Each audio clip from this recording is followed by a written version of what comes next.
Mayor's Rep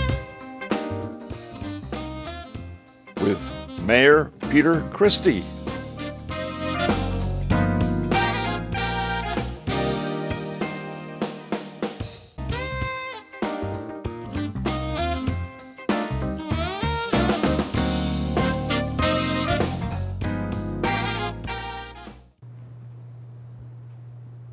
Good morning, Bella Vista. It's JB Portillo here and my good buddy, Mayor Christie. Morning. How are you today? Fine, thank you. You know, I think we missed a month, so we've got quite a bit to talk about today. We have quite a bit to talk about, Okay, yes. well, let's get started. Okay.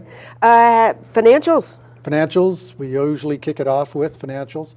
Just to remind everybody, we're always 2 months behind because of the way that the state both collects and then reports the sales tax. So we've released the September, and we should have October ready pretty soon. But we continue to be in exceptionally good shape. If I look at the balance sheet, there's a ratio test that I do every month. So you take your current assets and your current liabilities, and you better have more current assets than you do liabilities so that you can pay your bills in the event that everything just goes south on you. And usually you go for one-to-one as a minimum. Technically speaking, if you're reversed the other way, you're bankrupt. Pretty much, yes. But that doesn't necessarily mean the case if you've got cash flow. Right. Anyway, our total assets are 16 million and our total liabilities are 3 million. So, you know, we're covered 5 times. Yes. Which is good. If I look at the revenues, we are $2.5 million over our budget, which is great. Thank you for spending money on the internet. That's been great. I will iterate one more time. There is no bond tax money in here.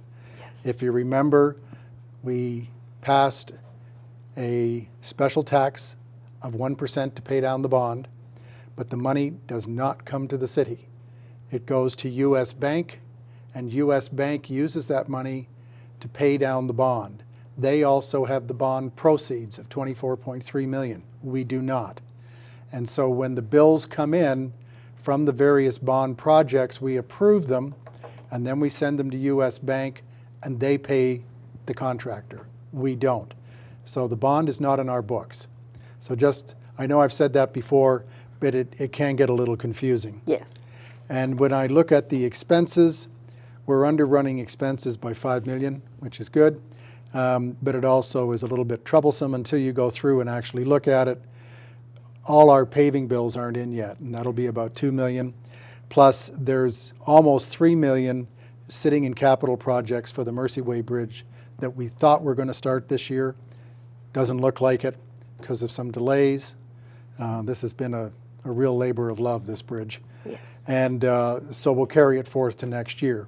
So although it shows that you're underrunning, it's really not quite true because part of the capital is just not expenditured. So, but we're still in good shape, even if those things all came in.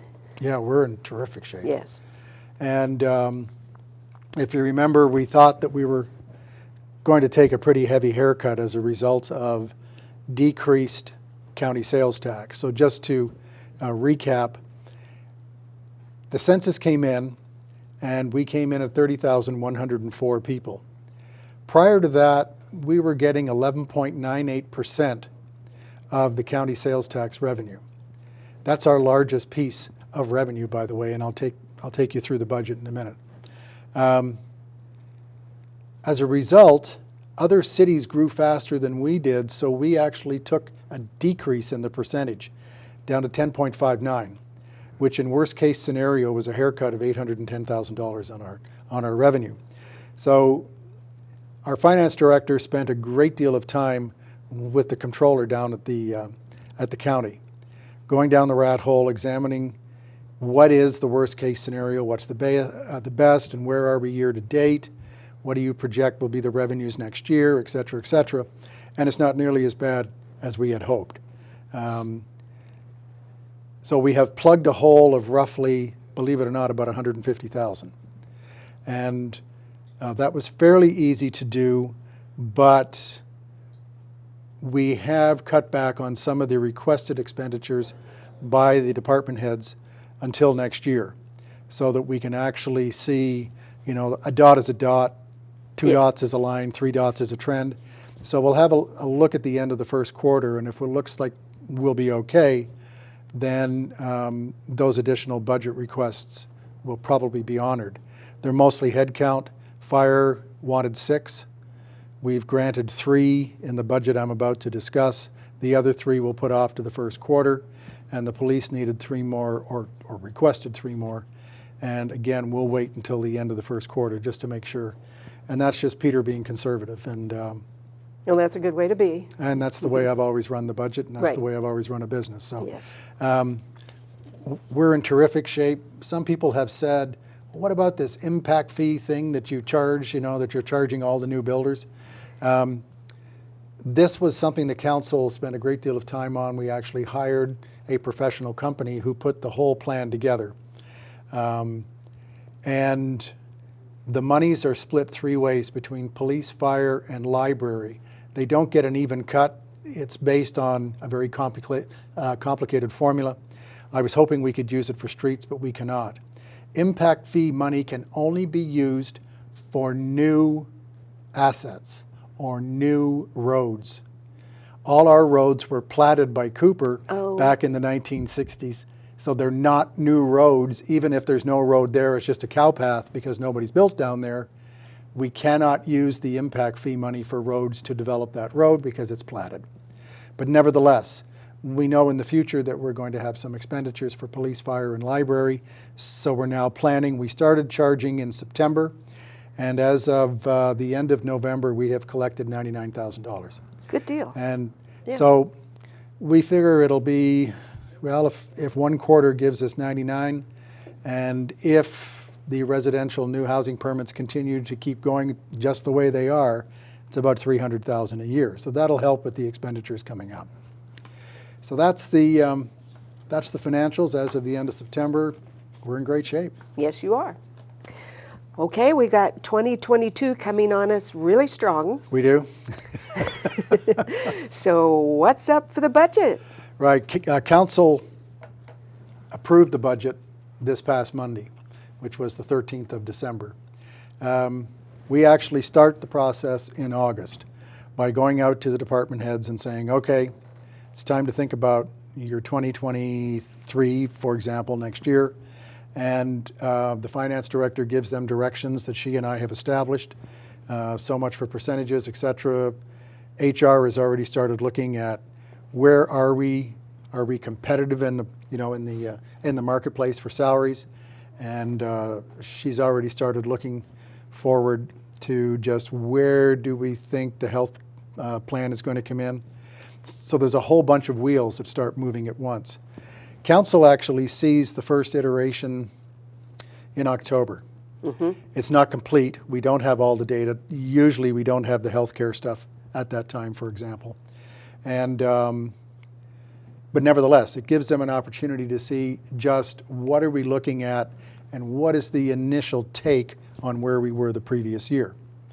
And of course, do we have the money to spend it? And then we go to November. They get 2 takes in November on it. And then in December, they have it in a work session to look at, and then finally in the regular session.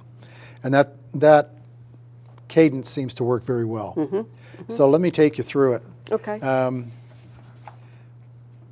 The revenues, again, we're being very conservative, and we're forecasting a 6% increase, and that's in line with most of the other cities. And that's operating revenue. None of this is capital, by the way. I'll handle that separately. And it includes the street fund revenue. The street fund revenue has actually gone up by almost 28%. The way it works on turnback from the state is they give us so much money per capita. And for the last 4 years, it's been stuck at the same amount. And for the upcoming year, they increased it dramatically, which will help us on our paving. And so we kept, you know, the general fund revenues at 3.7, operating revenues at 5.3, and then we increased the streets revenue. But at the end of the day, The streets revenue, sometimes the state can play games as we go further down and you don't get all the money. So while we report a 26% increase, on the bottom line, we tend to ignore it because it's only for streets. You cannot use the turnback money for any other operation other than streets. So we ignore it and we say, okay, it looks like it's going to be an overall 6% increase. Just some sources of trivia in case you're asked anything at a garden party. So where do we get our income from? The largest, as I mentioned, is the county sales tax. It contributes 34.2% to our revenue. And the next is our city sales tax, and it contributes 14.1%.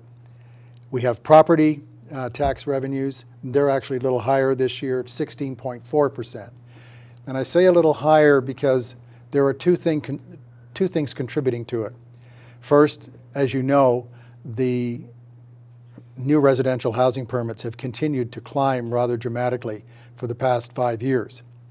You do not see the property tax from that new building for 2 years because of the tax cycle. So now we're getting into the really steep years 2 years back, and that's contributing to that increase. In addition, in 2021, the county assessor's office reassessed everybody's property, and there's an increase in that as well. So we'll see some money from that. The whole point of this is sales tax pays 48% of our bills, if you like, because that's the revenue coming in, and we try to keep it at a break even. Whereas the property tax is only 16% of the amount of revenue coming in, because a lot of people think, well, you got all these houses coming in, you must be making a fortune. No, we don't, because we only get the assessed value times 0.0055. Yeah. And that's very low. Whereas the schools are getting about 80% of it. So have a good look at your tax bill the next time it comes in, just so you thoroughly understand it. Okay, let me move on. That's the revenue. The expenditure highlights, we had no increase in our medical insurance this year, which was Really? good. Yeah. Yeah, we're with one company.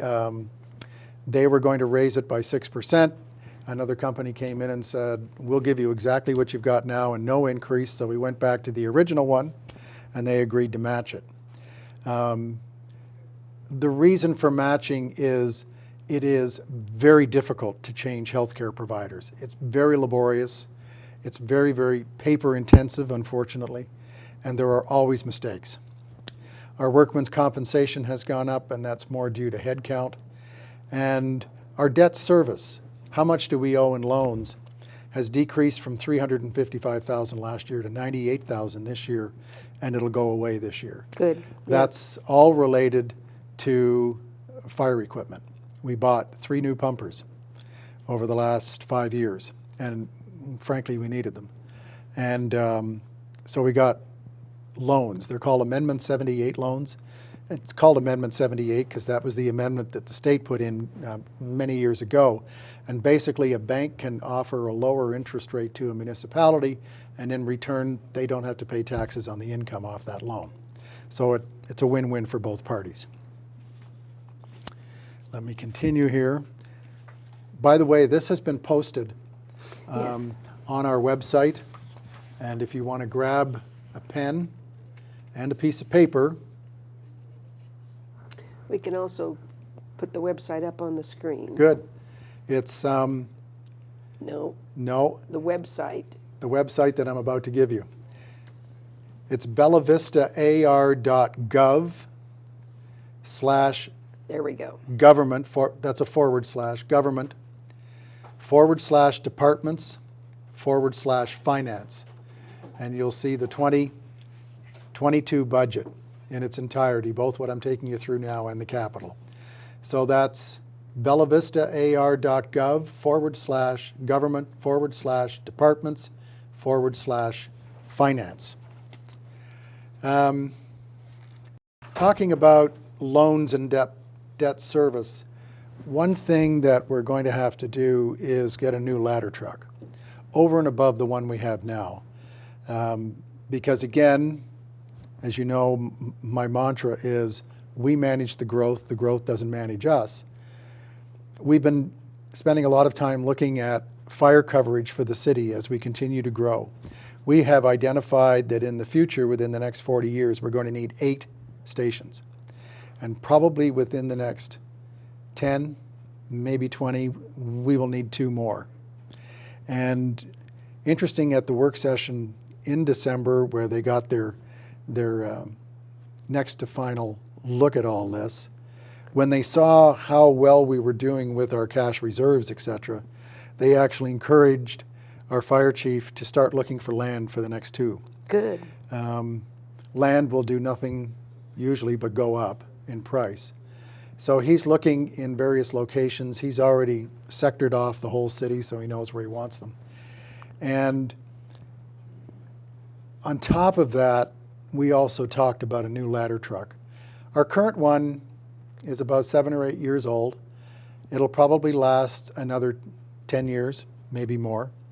But we're now putting in fire station number 3, and we do not have a ladder truck out there, either 3 or 4. So we need to correct that. Now, a ladder truck runs about $1.5 million, and you just don't go down to the ladder truck store and buy a ladder truck. It actually has to be built, to spec. And it'll take probably 1.5 years. The pumpers take about 1 year. And so in January, we're going to be talking as a council, should we buy this new one or order it now? Chief has already found out that if we order in January, we can get a discount anywhere between $200,000 and $300,000. And there are price increases coming up in the year as usual. So that is something that's going to come up on the horizon. That, of course, would increase our debt service, but because we're going to finish the last $98,000, then we're not all that bad. Because in the year 2019, we were paying $632,000 a year to pay off the loans. Now we're down to $98,000. Now we revert back. So we know that we can afford it because we've done it before. But just a heads up for everybody, there's new equipment coming on the way. As I say, we won't see it until 2023. But again, you have to think ahead and you have to be prepared. So that's the operating budget. Then we go to capital. Can I ask you just one Sure quick you can. question? You were talking about the HR person going out and making sure that we were competitive with employees. Yes. Are we competitive? Are we going to Yes. be able to retain our incredible folks? Yes, for the most part. Just about every city had one done this past year. We all used the same company. Okay. It's Bruce Johansson. And we have found one anomaly. There's one city who is aggressively trying to hire EMTs and paramedics. And they're stealing them from other cities, or they're offering more money. That's probably a better way of putting it. They're offering midpoint for people with very little experience. That's very difficult for any other city to try and justify. Gotcha. And so I suspect we'll see an outflow of some of our people. But Chief Sims already has 12 applicants, and I think they're going through their physical testing today or tomorrow. Good. So we're always trying to make sure that the bench strength is there. But yes, we can be competitive. We can be even more competitive in our benefits. I was just going to say there are always ways other than increasing wages. That's right. Now, other cities, because of the way the law is written, the services side of your infrastructure doesn't necessarily have to pay any kind of Social Security or even FICA to some point. And as a result, they take that and they put it back into salary so that they can say they're paying a higher salary. The problem with that is when the firefighters come to retirement age, they don't qualify for Social Security. Right. They will qualify for their state pension, which is LOPFI, which we contribute to and they contribute to, but you don't get that extra bonus of having Social Security. And I always stress to our firefighters in particular, look to the future. Don't just look at today's paycheck. Right. Look at tomorrow. And so far they've agreed. But other cities have elected not to do so. And I think that's wrong. But it's up to the will of their council, and it's up to the will of the firefighters themselves if they want it. Okay. So there are puts and takes all along the way. But you're watching out for them. I know you are. Oh yes, yeah, absolutely. Okay, I think we go into capital now before we go to break? We will. Okay. So we go into capital, and our estimated fund reserves are going to be about 10 million. So we have, as you know, a 25% law on the books that we must reserve out of our capital funds or out of our cash reserve. So next year it looks as though that's going to be about 4.4 million. So we can't touch that. So that leaves us with about 3.2, because although it starts with 10, then you have to take off this year's expenditures, and it leaves you with a net fund balance, and then you work from there after you deduct your 25%. So some of the things that are going to be done, there's vehicles for fire, police, and streets, and that's normal because we have a turnover. We keep the police usually for 120,000 miles, and then we flip them. Unless the maintenance is very high, because we track each vehicle's maintenance through our own maintenance crew. And if there's one that just looks like a lemon, then we're going to get rid of it before the 120. On the fire side, we're going to do another, I was going to say an ambulance mount for next year, but that's not. We're going to pick it up again in 2023. What I'm looking at is actually a 5-year plan that we put together. We're going to have to replace one of the battalion chiefs' Tahoe. We're going to have to get new, they're called SCBAs, and that's the breathing apparatus, that the firemen use. And we've been replacing it slowly over the years because it's quite expensive. So we're going to do another $100,000 this year, another $100,000 for the next 2 years after that. We're getting ready to remodel station number 1. So as I think I've mentioned before, the plan is that when the police move out, we will take their building and gut it. And it's got good red steel, and the administration for the fire department will be on the top floor, and the living quarters will be on the bottom floor. Then that whole middle section will be ripped out, and we'll put in more bays, so that we'll have 5 bays instead of 3. And then the existing 3 bays, we will have to completely refurbish because they're too small and they're not up to international code. And then at the very end of City Hall, and my plan would be to demolish and move City Hall elsewhere so that they can now actually drive the fire trucks around the back and drive through instead of backing in. It's the only station with a back in. So we're planning for this. Of course, I won't be the mayor, so it'll be up to the whim of the next mayor and his council or her council to figure out exactly what they want to do, but at least I can give them a plan as to what we're looking and showing that we're budgeting for it. Gotcha. We're getting more cardiac monitors for our ambulances. They too are expensive, about $45,000 a pop, but it's worth it. So we're moving forward with that. The big one for the police that I'd like to highlight is new furniture for their new station. That's $340,000. So you might ask, why don't you take that out of the bond? Well, the bond is priced out at, I think it's 25 years, if I remember correctly. And by the way, the latest estimate is we'll have it paid in 9. But if you're going to use bond money and it truly is going to go 25 years, the furniture is not going to last 25 years. So why would you spend money on long-term bond money on that? Right. And it's the same thing with the court. They're asking for $30,000 worth of furniture. And we also have $150,000 for the new police station that came in very late in the game. It came in last week from Nabholz as a change order. The fire suppression system that we have to put in and the mains that we have to put in, there's a problem when we get over to the easements on 279.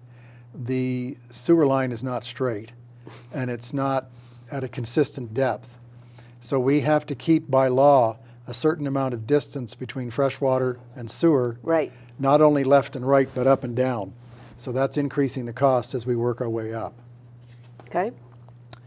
On the street department, we're going to build the salt storage behind old fire station number 3, which we've talked about, and that'll give the fellows the ability to fill up with sand and salt right on location instead of going all the way back to the main one. And it's similar to the one that we built on the east side a couple of years ago.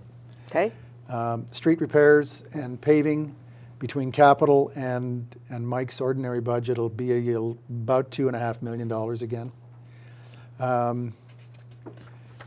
Some new vehicles for CDS, and I'm very pleased to announce that we're extending our outdoor art.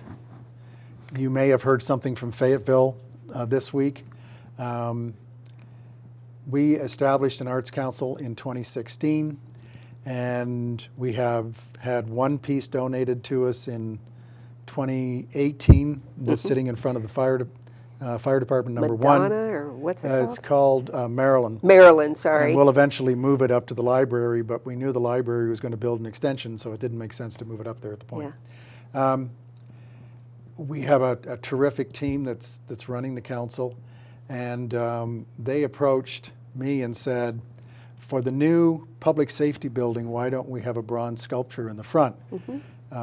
Something, perhaps a police officer looking into the horizon and holding a small child's hand, that type of thing. And we kind of like the concept. Yes. And it's getting back into the outdoor art. And so council has approved it. Excellent. And I'm meeting tomorrow with the chairperson of the Arts Council, and we're going to start fleshing it out. They'll have to go out, not necessarily get bids, but get design concepts and prices attached to it. Then we'll have to go to council and get their approval for expenditure as we move forward. But I'm very excited. We had the lightning bugs or the fireflies, Yes, up at yes. the library recently, and that was lots of fun. And I've always been a big proponent of art, especially outside art. And if you're walking on the trails at all, you'll see some art that the Walton Family Foundation has put out there. That's right. And it just adds, I think, an extra bit of flavor that's nice for the community. That's right. That's right. That's the end of the budget. Okay, so I tell you what, I think we need to take a really quick break. Sure. Because we've got a few other things We that do. really are important. We do. Okay, we'll be right back. Bella Vista Community Television presents our sponsor appreciation. Audrey's Resale Boutique, located in Forest Hills. Find the perfect item for your home decor. Beautiful collections, quality clothing, and more. Make your dreams come true at Audrey's.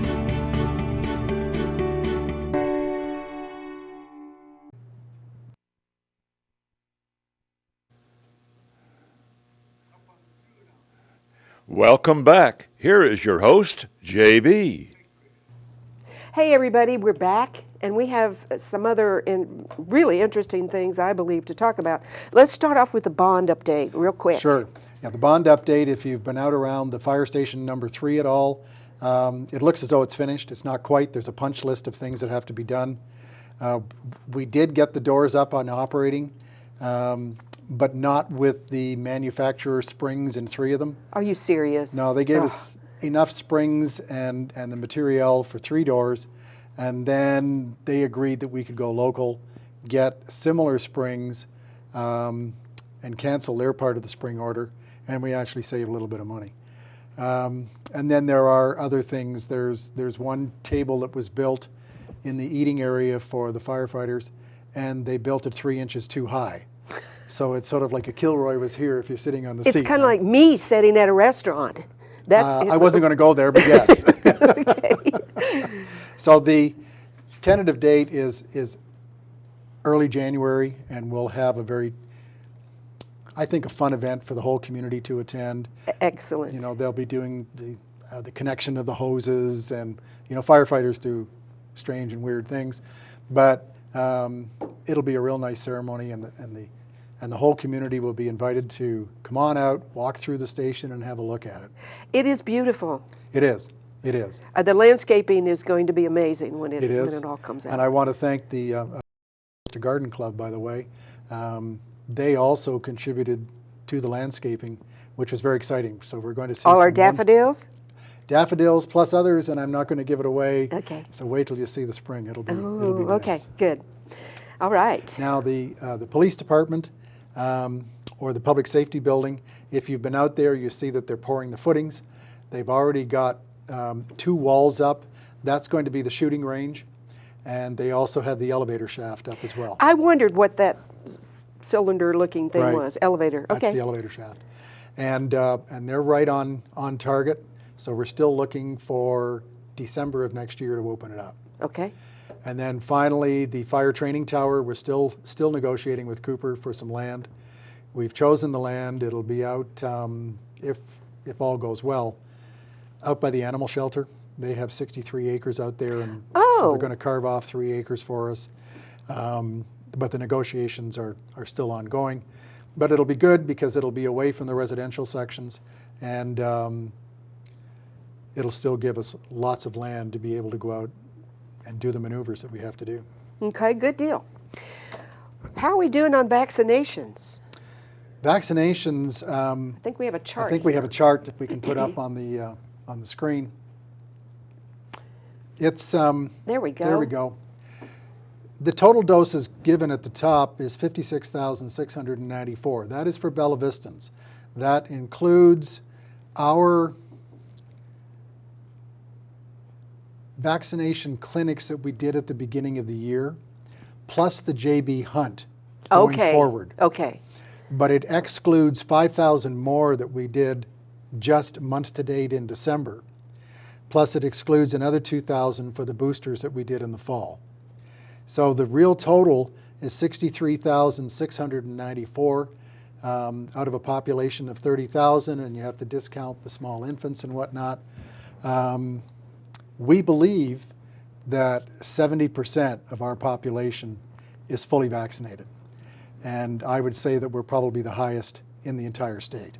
Thank you for that. Well, thank you, because everybody stepped forward and realized that it's important. But you made it possible, and it's local, and that's really important. Yeah, we moved forward early in January, and everybody else was sort of wondering what to do next, and we just went, damn the torpedoes, away we go. There you go. And There we you started go. doing it.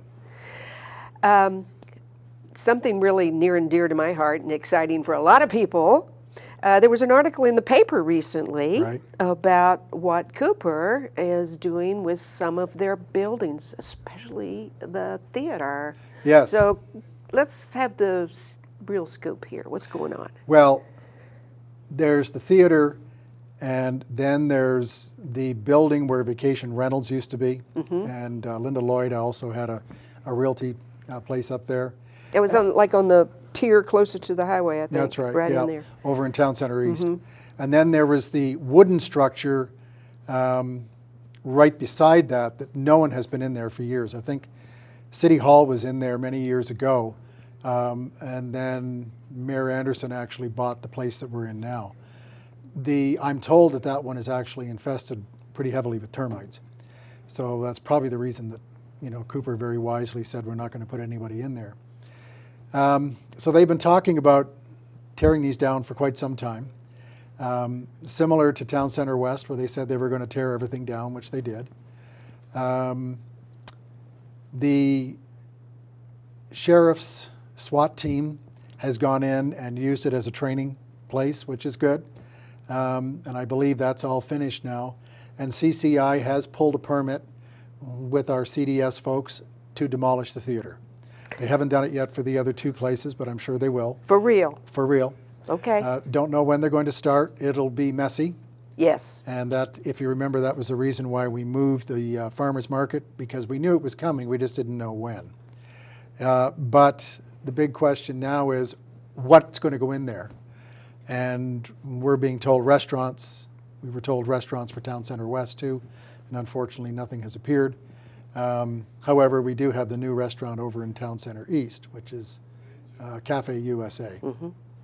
So I'm very upbeat. I'm glad they're going to do it.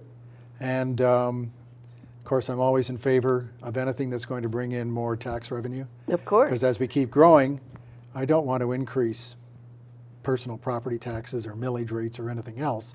I want to let just the natural progression of having new businesses come in once they realize that we're still growing. Mm-hmm. Something like Fat Tire. And but I'm very grateful for Cooper Communities to at least start moving forward with the theater. Me too. That's really good news. Yes, it is. Okay, so now, speaking of new residents, are we going to just keep? I suspect we will. As of the end of November, our new residential housing permits for this year were 560, and we're projecting it may be as high as 575. I had thought it might hit 600, but it has slacked off a bit. But still, that's an incredible amount over last year. Last year, total was 420. So I see no reason at this point why it would stop. Mm-hmm. You can still get a home that is reasonably priced here compared to the cities to the south of us. And it's a great lifestyle up here. Mm-hmm. And when you stand on your deck, you're not looking into your backyard neighbor's deck and the deck and it's deer and a hollow. Yes. And it's very, very pretty. The air quality up here is great. We are an exercise-driven health community. Yes, we are. Starting with golf, tennis, and all those things, and now we have the trails. Trails. Mm-hmm. And the trails are attracting a lot of people here, especially younger families who move here and then worry about getting a job. That's not quite the way that we did it in our day, but no, I think that's the okay. millennials are a little different than we are. That's right. Yes, or were. That's right. I'd just like to touch base too on the short-term rentals and just acknowledge Yes. that many people are very, very upset and concerned about the influx of Airbnbs and VRBOs.